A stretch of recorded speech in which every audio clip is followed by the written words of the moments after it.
I wasn't really searching for love at 28. I was too focused on my career as a rising star at my finance firm. Spreadsheets were my love language, and my cubicle felt more like home than any bar or dating app could ever offer. Then came Sarah's rooftop party. Sarah, my coworker and best friend, had a talent for pulling me out of my comfort zone.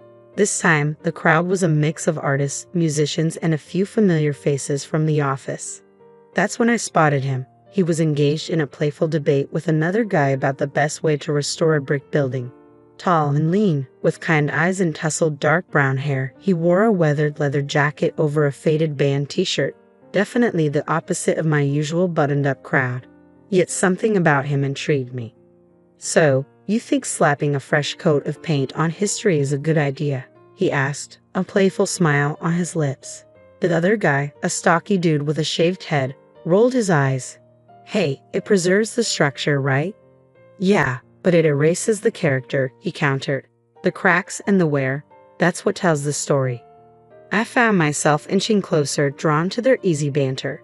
Just then, Sarah appeared beside me, a mischievous glint in her eyes. "Amelia, this is Mark," she said, nudging me forward. "Mark, this is Amelia, the spreadsheet wizard I told you about." Mark's smile widened as he took me in. "Spreadsheet wizard, huh? Sounds impressive." "It pays the bills," I replied, feeling a blush creep up my cheeks, "but I can hold my own in a conversation that doesn't involve amortization schedules." I winked at Sarah, who chuckled.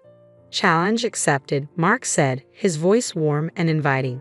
"So, Amelia the spreadsheet wizard, what do you think about preserving history?" We ended up talking for hours about everything and nothing. He was an architect passionate about breathing new life into old buildings, while I shared stories of my crazy hours at the firm and the thrill of closing a big deal. The conversation flowed effortlessly, and before we knew it, we found ourselves standing by the railing overlooking the glittering city skyline. The cool air sent goosebumps prickling down my arms. "This is fun," I admitted, surprised by the slight tremor in my voice. "Yeah," he agreed, his gaze fixed on the city below. "I wouldn't mind doing this again sometime." "Me neither," I blurted out, unable to overthink it. Our first official date was a dinner with Mark's parents, Martha and Arthur, at a fancy restaurant. The conversation flowed easily at first, revolving around wedding plans, the beautiful old library venue I had booked, and the expensive organic caterer I was stressing over. Then, things took a strange turn. Mid-bite of her lobster bisque, pronounced with a peculiar accent, Martha suddenly fixed me with a steely gaze. "So, Amelia," she said, dabbing her lips with a napkin, "Mark tells me you work in finance." "Yes, I'm a financial analyst at a large firm downtown," I replied, unsure where this was heading. "Analyst, huh? Sounds important," Arthur chimed in, his booming voice filling the table. Mark, who had been mostly quiet, cleared his throat. "Dad, come on, that's not what we're talking about." "Just making conversation, son," Arthur said, waving his hand dismissively before turning back to me. "So, Amelia, you mentioned a big-name firm." I told him the name, a global player in the financial world. A satisfied smile spread across Martha's face. "Excellent," she declared. "And you say you do well for yourself? Investments, stocks, that kind of thing?" "Yes, I manage a portfolio," I replied, feeling increasingly uncomfortable. This felt more like an interrogation than a casual dinner with my future in-laws. "A portfolio, huh?" Martha leaned forward, her eyes gleaming. "How much are we talking about here, dear?" My jaw dropped. This was outrageous. No one asked questions like that. I glanced at Mark, hoping he'd intervene, but he just fiddled with the breadbasket, avoiding my gaze. "That's really personal information, Mrs. Miller," I said, forcing a smile. "Oh, come on, honey," Martha huffed. "We're practically family now, isn't that right, Mark?" Mark mumbled something non-committal, his cheeks flushed. I decided to take control of the situation. "Look," I said, trying to keep my voice steady, "money isn't everything. Mark and I love each other, and that's what matters most." "Love is great, sweetheart," Arthur chimed in again, "but let's face it, love doesn't pay the bills." I took a deep breath. This dinner was turning into a disaster. "Maybe we should stick to talking about the wedding," I suggested, desperately trying to redirect the conversation. The following morning, I called my grandma right after I got off the phone with her. As I recounted the awkward dinner with Mark's parents, a wave of doubt washed over me. Her words about greedy and selfish people echoed in my mind, but I dismissed them. Grandma could be a bit old-fashioned at times. Sure, Martha and Arthur were blunt, but they genuinely seemed happy for us. Maybe they just struggled to express their emotions. Fast forward a few months, and the wedding planning was in full swing. Every detail, from the venue to the flowers, felt like pulling teeth. Whenever money came up, Mark would give a sheepish shrug and say, "Work's been a bit tight lately." His parents, bless their hearts, kept offering suggestions, cheaper venues outside the city, a family friend who could cater at a discount, which really meant they'd barter for vegetables from their neighbor's garden. In the end, I found myself footing most of the bill. Mark, ever the charmer, would say things like, "You're amazing, honey," handling everything like a champ. But his lack of financial contributions started to grate on me. Finally, the big day arrived.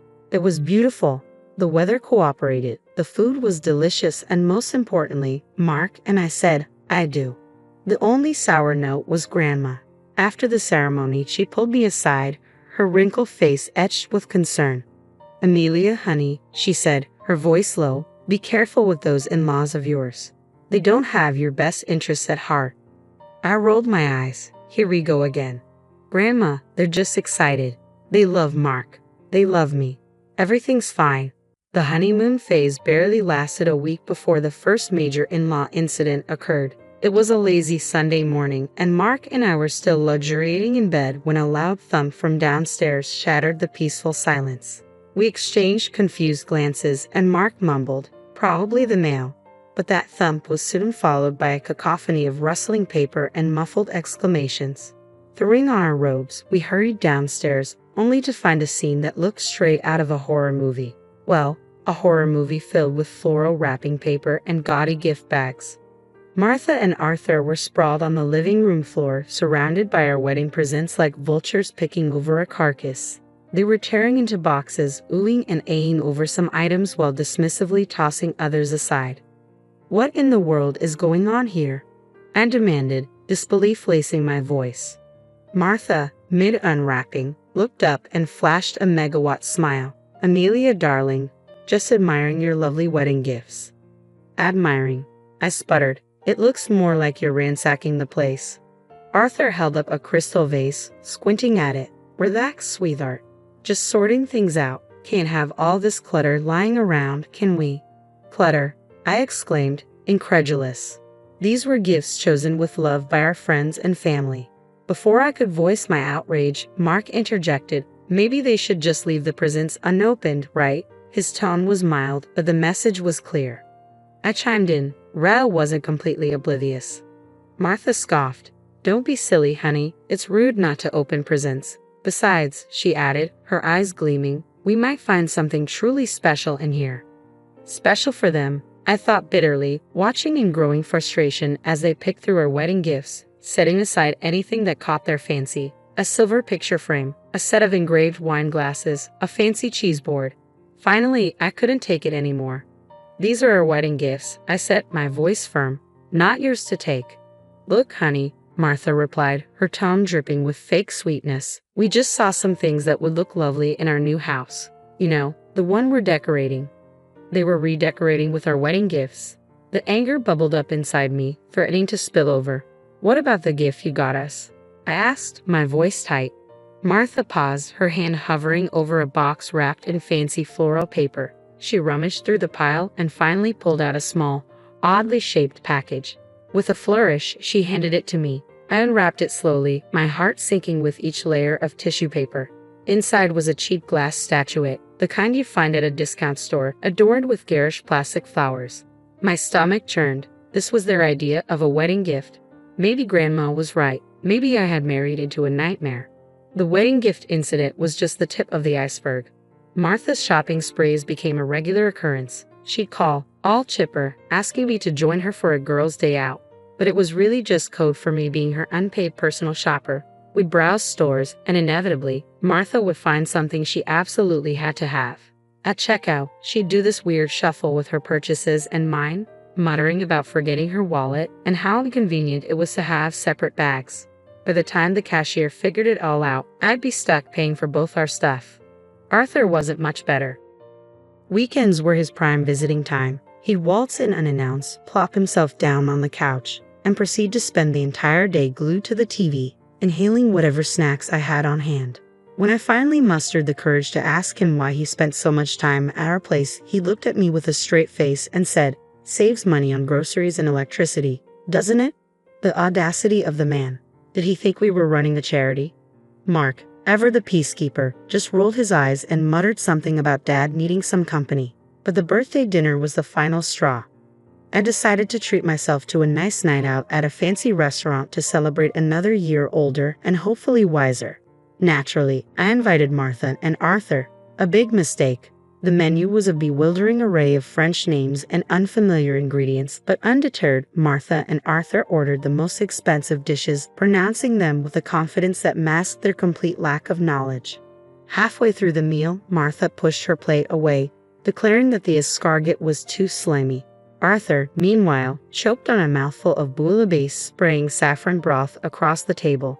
The entire evening was a disaster. By the time the bill arrived, my blood pressure was through the roof. The cost of that meal could have fed us for a month. And guess who offered to chip in? Nope, not Mark. He just sat there, oblivious, while I choked out a strained thank you to the waiter and reached for my credit card. Back home, fuming and frustrated, I finally confronted Mark. "How can you just let your parents walk all over you like that?" I demanded. "Come on, babe," he said dismissively. "It's not a big deal. They're just, like that." "Like what?" "Selfish and entitled." I shot back. "Mark, this isn't okay." He sighed, running a hand through his hair. "Look, I love you, but you've got to pick your battles. My parents are, well, my parents. They're not going to change." Maybe he was right. Perhaps I had been naive, hoping to change them, to somehow mold them into the in-laws I'd always dreamed of. But the reality was staring me in the face. Martha and Arthur were who they were, and that wasn't going to change. The birthday dinner debacle was a turning point, but it wasn't the end. Their gift-giving strategy became painfully clear. Shower us with cheap, impersonal trinkets on holidays and expect extravagant presents in return. A framed picture of a lighthouse for Christmas. Try a top-of-the-line espresso machine for Mother's Day. According to Martha's logic, any hint at the unbalanced value of gifts resulted in a lecture about family and not keeping score. My grandma, bless her soul, wouldn't dream of asking for anything. Every time I'd inquire about a holiday gift, she'd brush it off with, "Honey, I have everything I need. Just come visit. That's all that matters." Meanwhile, Martha and Arthur treated gift-giving like a competitive sport. They show up unannounced, a triumphant glint in their eyes, brandishing their latest treasures. A chipped ceramic fruit bowl for Christmas, a set of mismatched oven mitts decorated with faded cartoon cats for Valentine's Day. Each offering felt like a slap in the face. The final insult came on Thanksgiving that year. I had opted for a quiet night in just Mark and me. Maybe we'd order some takeout and watch a movie. But of course, Martha and Arthur had other plans. They barged in, laden with shopping bags, their faces plastered with self-satisfied grins. "Happy Thanksgiving, sweetie," Martha trilled, thrusting a brightly wrapped package at me. I unwrapped it, my stomach sinking. Inside was a gaudy scarf, the kind you might find at a gas station gift shop. The flowers were fake and plastic, and the fabric felt like sandpaper against my skin. "It's perfect, isn't it?" Martha beamed. "It matches your new coat." "Perfectly." I forced a smile. The coat in question was a vintage find I'd scored at a thrift store. The scarf, however, clashed spectacularly. "Thanks, Martha," I mumbled, trying to mask my disappointment. Meanwhile, Arthur was holding up a small box. "And for you, son," he declared, "a little something to help you unwind after a long day at work." Mark's eyes lit up as he eagerly tore into the box, revealing a pack of cheap drugstore cigars, the kind that smelled like dirty ashtrays and regret. "Thanks, Dad," Mark said, a genuine smile spreading across his face. That was it, the final straw. Here I was, staring at a birthday gift that insulted my taste and a husband who seemed more excited about a pack of drugstore cigars than his wife's well-being. Anger simmered inside me, threatening to boil over.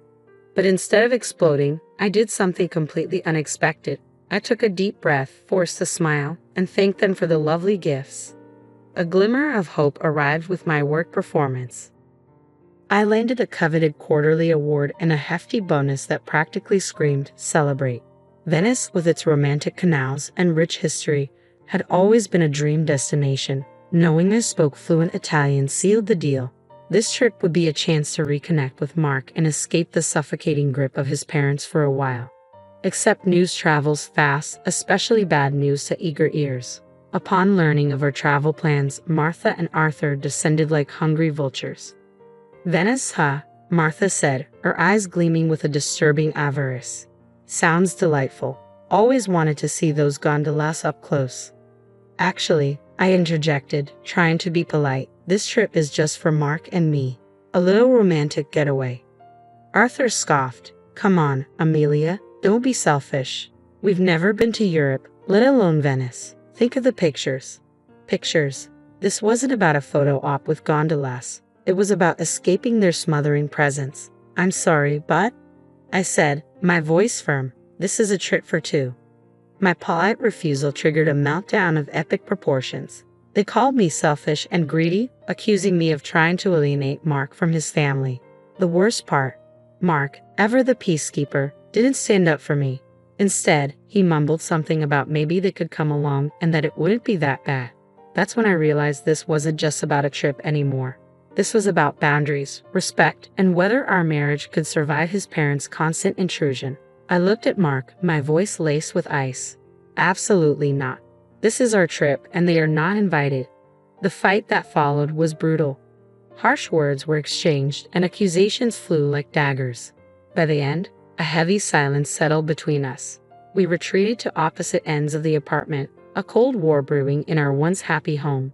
Days blurred together, and the silence in the apartment was a constant reminder of the chasm that had opened between Mark and me. I didn't call his parents. The mere thought of their entitled whining made my stomach churn. Mark remained in his self-imposed exile. The only communication between us was a muted good morning in the kitchen each day. Then, on a random Saturday morning, I woke up to an empty apartment and a sinking feeling in my gut. My phone buzzed on the nightstand, the notification sound grating on my nerves. Glancing at it, my blood ran cold. Airline ticket confirmations, 3 of them to Venice, purchased from my account. Panic clawed at my throat. No, it couldn't be. But as I scrolled through the confirmations, the sickening truth settled in. Mark, with the audacity of a seasoned thief, had used my trusted access to our bank account to book not only his own ticket to Venice, but 2 more for his precious parents. Hotel reservations were also courtesy of my hard-earned money. It confirmed my suspicions. He'd gone behind my back, completely disregarding my feelings, and booked a vacation for himself and his leech-like family with my money. The anger, hot and furious, burned away any remaining affection I had for him. My fingers flew across the screen, canceling the return flights and hotel rooms. Next, with steely resolve, I revoked Mark's access to my bank account. It was a small act of defiance in the face of their colossal selfishness. A few hours later, my phone erupted with a call. Mark's name flashed on the screen, but I let it go to voicemail. The notification arrived a moment later, his voice laced with panic and fury. "Amelia, where the hell are you? We're supposed to be checking into the hotel. What did you do with the tickets?" I deleted the message without listening. Then came a barrage of texts from both Mark and Martha, a mix of demands, accusations, and veiled threats. Mark's final message sent a dark chill rippling through me. "If you don't give me back access to the account and get us on that damn plane, Amelia, we're done. Consider this your divorce notice." With newfound clarity, I started making my own plans. I contacted a lawyer, and with each step toward independence, the weight lifted from my shoulders. Mark's divorce notice might as well have been a gift. I didn't wait for him to waltz back in with his tail between his legs. Packing was cathartic. Clothes went into suitcases, knickknacks into boxes. But the gifts from Martha and Arthur, those gaudy trinkets and mismatched sets, I left untouched. I lined them up on the living room floor, a garish monument to their selfishness. A final act of defiance before I slammed the door shut on that chapter of my life. Grandma's house, with its familiar scent of cinnamon rolls and worn furniture, felt like a warm hug. Tears streamed down my face as I recounted the entire ordeal, the hurt and anger spilling out like a dam breaking. Grandma listened patiently, a sad smile on her lips. "I told you, honey," she said softly, her voice laced with a hint of "I told you so," but mostly concern. "Sometimes you've got to learn things the hard way." "I know," I said, newfound determination settling in my voice. Maybe this is a good thing. Now I know what to look for, what to avoid. A few days later, a knock on the door shattered the peace of the afternoon. My heart lurched, but before I could react, Grandma ushered me toward the back room. Peeking through the curtain, I saw Mark standing there, looking lost and dejected. "Amelia, please," he pleaded, his voice thick with desperation. "Let me explain." Grandma opened the door a crack, her expression unreadable. Mark launched into a groveling apology, spewing words about realizing his mistakes and trying to distance himself from his parents. The anger that had been simmering inside me bubbled over. I barged into the hallway, a cold fury in my eyes. "Distance himself," I scoffed. "Mark, you were about to spend my money taking them on a vacation. This isn't about you suddenly seeing the light. This is about you being comfortable. Comfortable because I paid the bills and bought your parents presents." He opened his mouth to protest, but I cut him off. "No, Mark, this is over. I don't want to build a life with someone who prioritizes comfort over respect or someone who lets his parents walk all over him and his wife. I deserve better than that." Mark's face crumpled, but this time I felt no pity. The door shut with a finality that echoed in the silence that followed. Maybe Grandma was right. Maybe this wasn't the end. Maybe it was the beginning of something new, something better. A life free of entitled in-laws, a life filled with respect, and maybe someday, love that wasn't selfish or convenient.